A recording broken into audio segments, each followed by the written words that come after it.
Moon city escapes builders प्रस्तुत करते हैं आलीशान, आकर्षक residential, commercial, JDA approved project space moon city. Gated complex, hi tech security और 100% पावर बैकअप के साथ प्रीमियम अपार्टमेंट और इंडिपेंडेंट विलास, साथ ही rich landscaping. Space moon city लाए हैं आकर्षक और आरामदायक lifestyle, swimming pool, indoor game सहित आधुनिक क्लब हाउस आपके आधुनिक लाइफस्टाइल के लिए। शॉपिंग एंड एंटरटेनमेंट के लिए नेशनल और इंटरनेशनल ब्रांड्स के साथ शॉपिंग मॉल और मल्टीप्लेक्स। स्पेस मून सिटी 25 एकड़ में विस्तृत है। Perfect luxurious and beautiful life के लिए प्रस्तुत है स्पेस मून सिटी। जैसा कि आप देख रहे हैं, इस समय पूरा विश्व कोरोना जैसी महामारी से जूझ रहा है। दिन प्रतिदिन संक्रमित लोगों की संख्या बढ़ रही है। अपने हिंदुस्तान में भी 14-15 हज़ार प्रतिदिन ग्रोथ रेट है इसमें कोरोना के मरीजों का। तो ऐसे में इस पूरे परिदृश्य को आप किस नज़र से देखते हैं? पहले तो मैं आप सभी BK न्यूज के साथियों का हार्दिक स्वागत एवं अभिनंदन करता हूँ। आपने मुझे इस लायक समझा, उसके लिए आपको बहुत बहुत धन्यवाद। जहाँ तक कोरोना के संबंध में मेरा विचार है, हमारी सरकार नहीं चाहती है कि कोरोना इस देश से जाए। अब आप ये कहेंगे कि ये आरोप आप सरकार पे क्यों लगा रहे हो? मैं इसलिए कह रहा हूँ कि अगर सरकार चाहती तो कोरोना यहाँ आता भी नहीं। जिस समय शुरुआती स्टेज थी और उस स्टेज में अगर हमारे सरकार, हमारे मुख्यमंत्री और प्रधानमंत्री उचित कदम उठा लेते तो आज हमें ये दिन देखने को नहीं होते।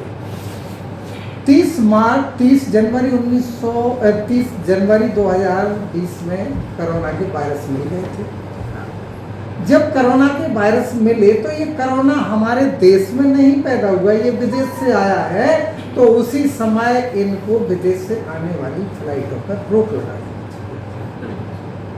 तुरंत उन फ्लाइटों पर रोक लगा दी। इसके बाद हम लोगों को, सारे देशवासियों को ये निर्देशित करते कि कोरोना की स्थिति अन्य देशों में अत्यधिक खराब है। ऐसी स्थिति में मैं अपने देश को भी लॉकडाउन करना चाहता हूँ। इसलिए आप लोगों को 15 दिन का समय दिया जाता है, जो जहाँ है वो अपने स्थान पर एडजस्ट हो जाए, ताकि हमें इस बीमारी से निजात पाने के लिए मदद मिल सके। ये हमारे मुख्यमंत्री जी ने, प्रधानमंत्री जी ने किया नहीं। उनको उस समय ट्रंप का स्वागत कर रहे थे। 24 फरवरी को इन्होंने ट्रंप का जब स्वागत किया, उस समय 1 लाख लोग इन्होंने अहमदाबाद में इकट्ठे किए थे। सबसे ज्यादा कोरोना अहमदाबाद में फैला। इसके बाद उससे लगा हुआ महाराष्ट्र में फैला। इसके बाद वो जब आगरा गए तो आगरा में फैला, उत्तर प्रदेश में अलीगढ़ उसी बेल्ट में तो फैला, और दिल्ली में आए तो दिल्ली में फैला। मैं ये दावे के साथ कहता हूँ, जिस दिन सरकार कोरोना के लोगों को अपनी अस्पतालों में ना भर्ती करते हुए प्राइवेट अस्पतालों में भर्ती करवा दे, तो प्राइवेट अस्पताल वाले उनको ठीक कर देंगे। लेकिन सारी जिम्मेवारी ये लिए हैं। कहीं किसी को कोरोना हुआ, उसको क्वारंटीन कर दिया, उसको बंद कर दिया, उसको खाना पीना पानी तक तो दिया नहीं जाता है, तो ना मरना होगा तो वैसे ही मर जाएगा। और आज की तारीख में जितने लोग मरे हैं कोरोना से, मैं दावे के साथ कहता हूं उसमें 10% लोग कोरोना से मरे, बकाया 90% लोग अपनी बीमारी से मरे। अब चूंकि उसमें बीमारी के वायरस हैं तो हल्के फुल्के वो कोरोना के वायरस में कोरोना दिखा दिया गया, इस तरीका से मरे हैं। तो आज भी अगर सरकार ये निर्णय ले ले कि हम ये निर्देश देते हैं कि प्राइवेट अस्पतालों में अपना अपना इलाज कराएं और सरकार उन अस्पतालों को, जितने लोगों को कोरोना की बीमारी का इलाज प्राइवेटों में चल रहा है, प्राइवेट वालों को अधिकार होगा कि वो हमारे पास बिल भेजें, हम उसका पेमेंट कर दें।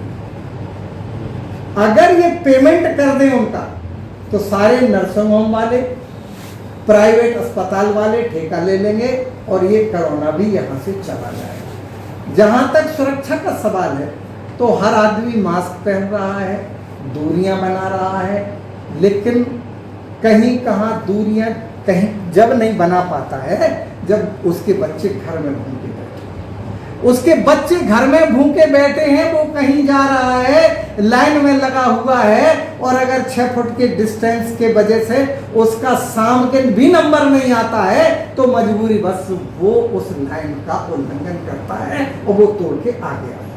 ये उसकी मजबूरी है। अगर उसके बच्चों को खाने की व्यवस्था हो जाए, तो वो कभी प्रशासन के नियमों का उल्लंघन नहीं करेगा। जो शासन ने निर्देश दिए हैं, जो प्रशासन के निर्देश हैं कि 6 फुट की दूरी से चलो, मास्क लगा के चलो और अपनी सुरक्षा से चलो, प्रतिदिन हाथ धो, 10 बार हाथ धो, 20 बार हाथ धो। लेकिन गवर्नमेंट तो ये कह रही है ना कि लॉकडाउन के टाइम पे लोगों को राशन दिया गया है, मुफ्त राशन दिया गया है, उनके अकाउंट में पैसे भी डालेंगे। जितना भी राशन दिया गया है, मेरे पास प्रमाण है, जितना भी राशन दिया गया है, गवर्नमेंट ने एक पैसा नहीं दिया है। जिले के डीपीआरओ से कह दिया कि जितने ग्राम प्रधान हैं, सारे ग्राम प्रधानों को बुलाओ और सबसे 25-25 से लेकर के 100-100, 200-200 पैकेट बनवाओ, वो उनसे बंटवाए। जितने ग्राम विकास अधिकारी हैं उनसे बंटवाओ, पीडब्ल्यूडी के एक्सईएन है उनसे कह दिया कि तुम अपने क्षेत्र में बंटवाओ, सिंचाई विभाग के एक्सईएनओ से कह दिया कि तुम अपने क्षेत्र में बंटवाओ। सरकार का कोई पैसा खर्च नहीं है, या तो सामाजिक 1,75,000 करोड़ का जो पैकेज था, जो राशन के लिए या ये सब चीजों के लिए ताकि लोगों को पैसे दिए जाएंगे, फिर वो कहाँ? इन्होंने 20 लाख करोड़ का जो पैकेज बताया, बाद में बताया, पहला एक पैकेज और कोई पैकेज नहीं आया, कोई पैकेज नहीं दिया है, बल्कि इन्होंने अपनी तिजोरी भरी। नहीं, अभी राम मंदिर बनाने का मुद्दा था, वो भी क्लियर करा दिया बताते बीजेपी ने।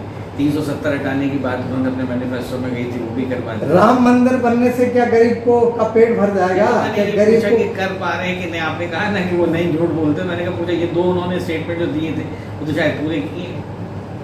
राम मंदिर का मुद्दा हो, जहां तक मेरा आपसे ये सवाल है कि राम मंदिर हो, चाहे शंकर जी का मंदिर हो, चाहे हनुमान जी का मंदिर, मंदिर के अलावा ये कर क्या रहे हैं? इनके मंदिर सारे खुले हुए हैं। अभी कोई यात्रा निकली है, कहाँ जगन्नाथपुरी में यात्रा निकली है, वो यात्रा निकली, लेकिन बाबा साहब भीमराव अंबेडकर जी की पुण्यतिथि थी, वो जन्मदिन था, उस पे एक आदमी को माला पहनाने नहीं जाने दिया। इन्होंने पुलिस के आदमी बैठा रखे थे, उस पर माला नहीं पहनाने दिया। मंदिर रोज खुले हुए हैं। अभी आपका ईद हुई थी, ईद पे किसी मुसलमान, अरे 5 मुसलमानों को नमाज पढ़ने नहीं देते। 5 के लिए तो था ना। नहीं, कोई नहीं जाएगा, नमाज किसी को नहीं पढ़नी, घर पे नमाज पढ़ो, घर पे नमाज पढ़ो।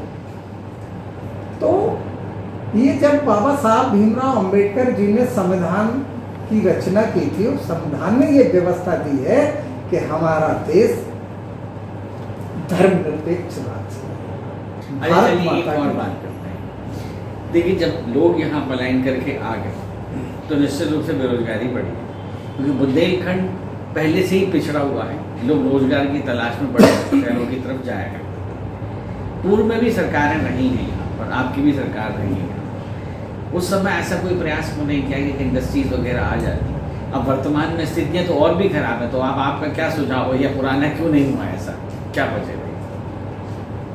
मोदी सरकार को कैसा लोग, मोदी सरकार का सेकंड टेन्योर चल जाए, कितनी इन्होंने इंडस्ट्री लगाई? मैं तो वही आपसे पूछ रहा हूँ कि पहली सरकारों ने भी नहीं किया, उन्होंने भी नहीं, सारी पहली सरकारों ने। आज जो थर्मल पावर बेच रहे हैं वो किसके बनाए हुए हैं? आज जो स्टेशन बेच रहे हैं जो किसके बनाए हुए हैं? आज जे वहाँ का दिल्ली का लाल किला बेच रहे हैं जो किसका बनाया हुआ है? ताजमहल बेच रहे जो किसका बनाया हुआ है? बुंदेलखंड में इंडस्ट्रीज की बात कर रहा हूँ, यहाँ पर ऐसी इंडस्ट्रीज क्यों नहीं आई जिससे लोगों को रोजगार मिलता है? अभी भी नहीं हुआ ऐसा प्रयास। BHEL किसने बनवाया? ये तो पुरानी, ये तो सब पुरानी अरे बात नहीं, है। ये नहीं सर, नहीं सर, 1900 बात करते हैं 1973-74 में बना है।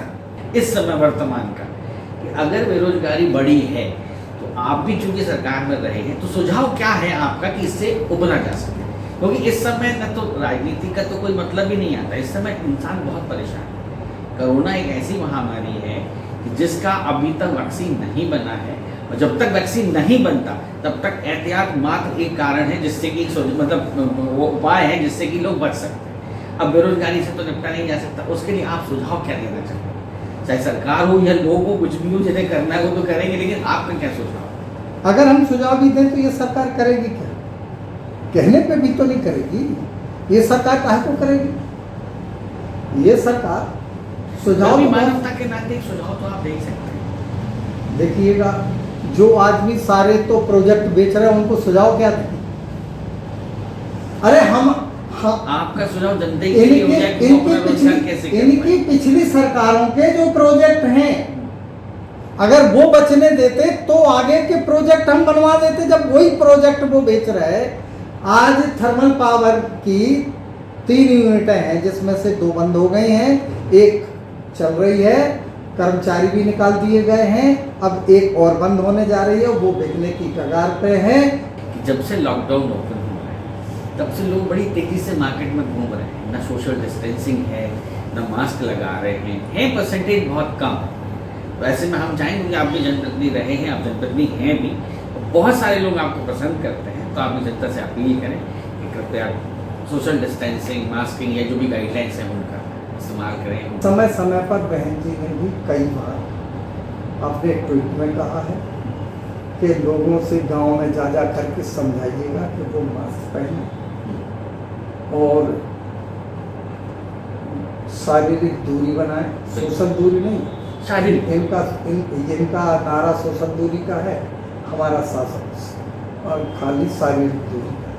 शब्दों का ही फर्क है, सोशल मतलब यही है कि हम आपस में बातचीत तो करें, सोशल अलग हम है, लोग बातचीत तो करें, सोशल अलग लेकिन है, एक डिस्टेंस मेंटेन करें। सोशल अलग है। अब तो शब्दों ये को तो चाहते हैं कि सोशल डिस्टेंसिंग हो। यदि शब्दों पे जाएंगे तो बहुत कुछ हो रहा है, लेकिन सोशल डिस्टेंसिंग के बदले हम लोग सोशली मिले तो, लेकिन एक डिस्टेंस निर्देश दिए गए हैं, उनको गाँव जा रहे हैं, लोगों को समझा रहे हैं, क्योंकि हमसे जो जुड़ी हुई जनता है वो सब देहात की जनता है, गरीब जनता है, उनको हम भरपूर समझाने की कोशिश कर रहे हैं और उनसे हम ये कह रहे हैं कि हमें अगर अभी 300 रुपये 350 रुपये मजदूरी के मिलते थे, हम शहर जाते थे, तो आप 200 में काम चलाइएगा, 150 में काम चलाइएगा, लेकिन शहर की ओर मत जाइएगा, अपने गांव में काम तलाशिएगा।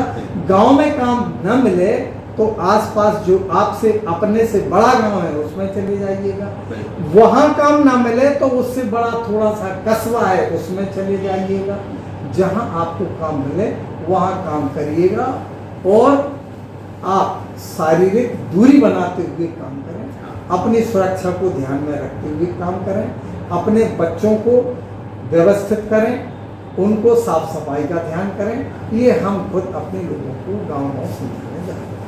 सर आपका बहुत बहुत धन्यवाद हमारे से बात करने के लिए, और आगे भी हम अन्य विषयों पर आपसे चर्चा करते रहेंगे। Thank you. Education with moral values, the only institution with all latest facilities, computer lab, science lab, experienced teachers, air-conditioned hostel with all facilities, the best educational institute in the area, the Pramodaya International College, Jhansi Road, Mauranipur.